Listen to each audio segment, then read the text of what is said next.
আপনি ভারতের কাছে দস্তখত দিয়ে যদি এদেশে আসেন তাহলে আপনার মৃত্যুর সন্নিকটে। আপনার বাবা রক্তের সাথে তাহলে আপনি বেইমানি করতেছেন, আপনার মায়ের রক্তের সাথে আপনি বেইমানি করতেছেন।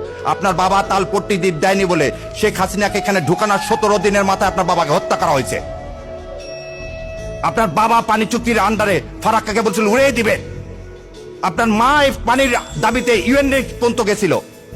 সেদিন আপনার মাকে কিন্তু ক্ষমতা থেকে কিভাবে চলে গেছে। আর আমার ধারণা আপনার মাজার ব্যথা এখনো যায়নি।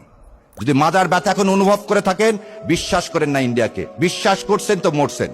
আর এই দেশের মানুষ ভারতে আধিপত্যবাদ জীবনেও মেনে নিবে না। তো দয়া করে আল্লাহর ওয়াস্তে এদেশে মানুষের সাথে কেউ বেইমানি করেন না, এতগুলো সন্তানের সাথে বেইমানি করেন না। আর ডেলিস্টরা যখন আপনার প্রশংসা করবেন তখন বুঝবেন আপনি ভুল পথে আছেন। ইন্ডিয়া এবং ডেলি স্টার যখন আপনার প্রশংসা করবেন তখন বুঝবেন আপনি ভুল পথে আছে। সেজন্য বিএনপির ভাইদেরকে আমি বলে দিচ্ছি আপনারা ভুল পথে আছেন, কারণ আপনারা ওখানে ডেলি স্টার এবং প্রথম আলোতে খুব বলছে আপনারা ক্ষমতা আসতেছে। শত্রুকে চেনেন।